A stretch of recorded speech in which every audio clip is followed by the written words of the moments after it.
Welcome back to the channel. It's Herman. So today's video is going to be a little different.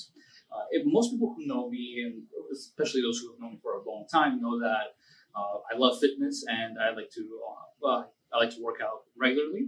So as somebody that likes to travel, that's something that can get in the way of your workouts that you normally have at your regular gym or at home, like I do here. So over time, there are several exercises that I picked up along the way, and especially through calisthenics, where you can do a lot of these exercises without needing any sort of equipment to do them. So today, that is one of the things that we'll go over. In particular, leg workouts. If anything, I'll probably do a separate video for upper body workouts for travel that are easy to do, that you don't have to have equipment. But I think leg are probably the easiest ones, and you really don't need any sort of equipment. And also, these are exercises that are apart from cardio. I mean, if you're a runner, I mean, you'll be fine, because you can pretty much, as long as you have your running shoes, you can go anywhere. But these are more of a HIIT type workouts, and also just kind of strength exercises that you can do without needing any sort of equipment. And this is going to be skewed to people that, especially who travel a lot for work, especially those consultants and everything. We've all been there, where we go to a hotel, and the hotel the gym there is either just very, very bad, doesn't have any equipment, or may not even be a gym at all. So a lot of people may give that excuse to themselves. So, well, the hotel gym doesn't have the equipment that I need. I can't get a good workout, so I'm just not going to work out. But what ends up happening is that you end up, easily gaining a lot of weight, because especially if you're work traveling, you're getting invited out to dinner, you're with either with clients or your team, and so those pounds start adding up. So I hope will help those who are in that situation still be motivated and be able to take away that excuse from themselves and say, I won't do exercise, or I can't work out because I don't have equipment. And you'll be able to still pursue your fitness passion while you're still traveling. Let's get started. First leg exercise we're going to go over is the reverse Nordic curl. With this exercise, you want to place yourself in a nice soft ground, and then slowly lower yourself until your shoulders touch the ground and come back up. My favorite place to do these are on the grass, since it has a soft surface for both your knees and your head when you touch the ground. And if you want to add intensity, raise your arms so that the exercise has more leverage, similar to adding weight. If you're unable to do them, you can do partial reverse Nordic curls, where you don't go all the way to the ground, just halfway, and then go back up. This exercise has a great range of motion and is also soft on your knees. The second exercise that I'm going to go over is the pistol squat.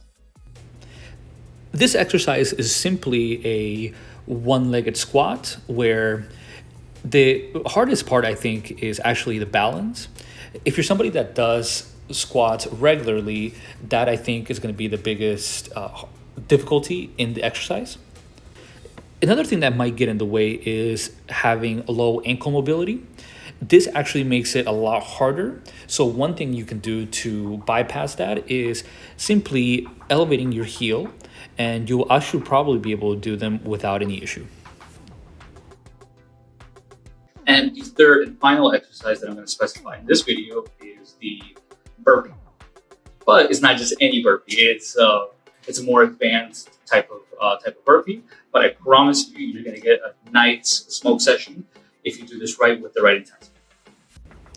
This burpee is more of a fluid motion, and the key is to bring your knees up high every time you jump. And when you're doing the push-up, you go right into it without any sort of stoppages.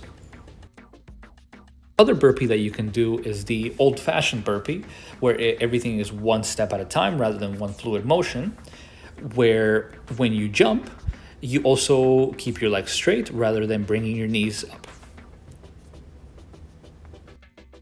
Well, other than showing you guys the leg exercises that you could do while you're traveling, the following are 3 pieces of equipment that I have taken with me while traveling because they're very portable and can be set up just about anywhere.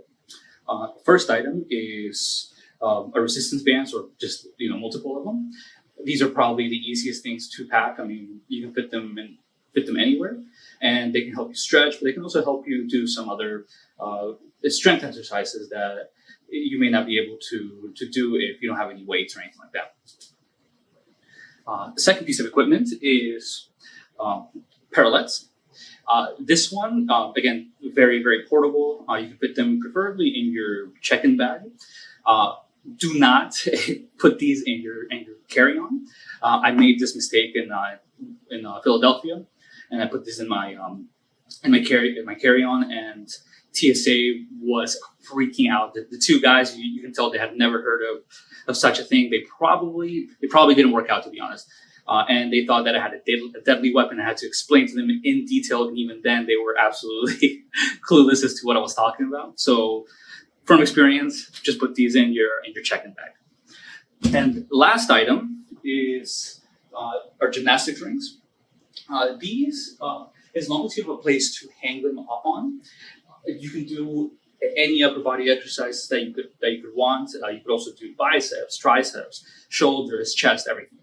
And they're probably, if you can only pick one piece of equipment to take anywhere, gymnastics rings. They're the most versatile of the bunch.